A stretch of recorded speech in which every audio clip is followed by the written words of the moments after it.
We have a long history of UFOs, and of course there's been a lot more activity in the last few decades since we invented the atomic bomb, and they're very concerned about that and the fact that we might use it again. And because the whole cosmos is a unity, and it affects not just us but other people in the cosmos, they're very much afraid that we might be stupid enough to start using atomic weapons again, and this would be very bad for us and for them as well. The first question you have to ask is, how many species are there? And I used to think there were, between 2 and 12. And Apollo astronaut Edgar Mitchell, who came to Toronto a few years ago and had dinner with us, agreed there was somewhere between 2 and 12. But the latest reports that I've been getting from various sources are that there are about 80 different species, and some of them look just like us, and they could walk down the street and you wouldn't know if you ran, walked past one. And they're what we call the Nordic blondes, and also the tall whites, who are actually working with the United States Air Force in Nevada. They're able to get away with that. They had a couple of their ladies dressed as nuns went into Las Vegas to shop, and they weren't detected. And I have a friend who saw one of the men walking along the street, and somebody who would recognize that they were different, and he did. So there are those kind, and then there are the short grays, as they're called, and they're the ones that you see in most of the cartoons.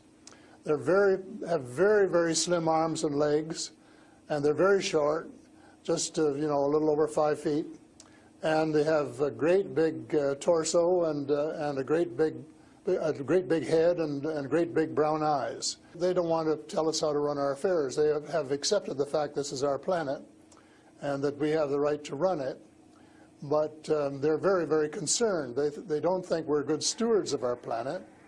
We're not. We're clear-cutting our forests, and we're polluting our rivers and our lakes, and we're dumping sewage in the oceans, and we're doing all sorts of things which are not what good stewards of their homes should be doing, and they don't like that, and they've made it very clear.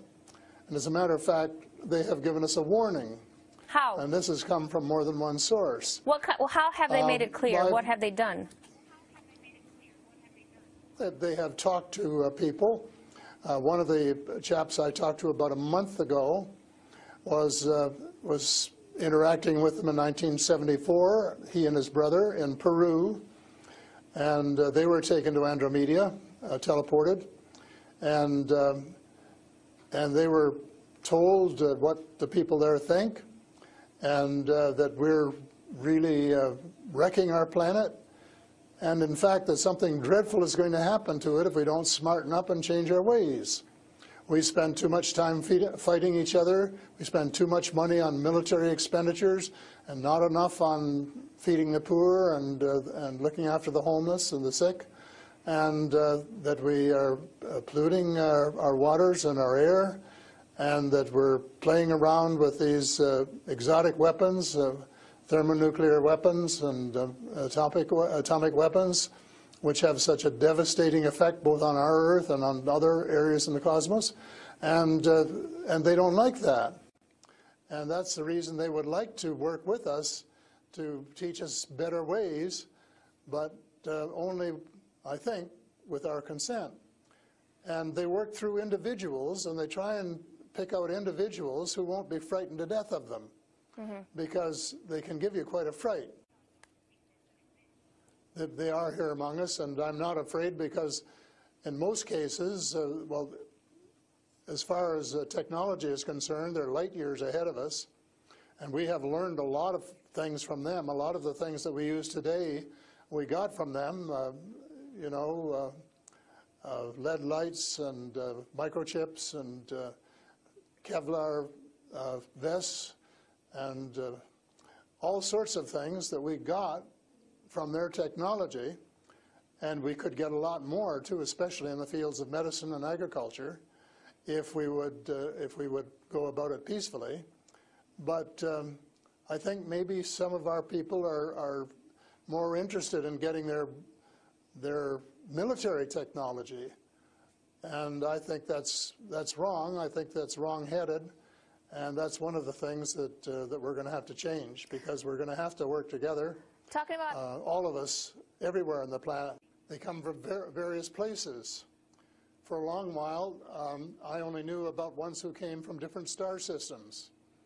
The Pleiades and Reta Reticula and several other star systems. But in the last few months, I have met people who have made me aware of that there are some in our star system, and that there are actually extraterrestrials who live on a planet called Andromeda, which is one of the moons of Saturn, and that there are others on Venus and some on Mars, and that they may be interacting between themselves. I suspect that they are, because there is what is called a federation of these people, and they have rules. For example, one of the rules is that they don't interfere in our affairs unless they're invited to. And that's one of the reasons probably that we haven't seen more of them until very recently.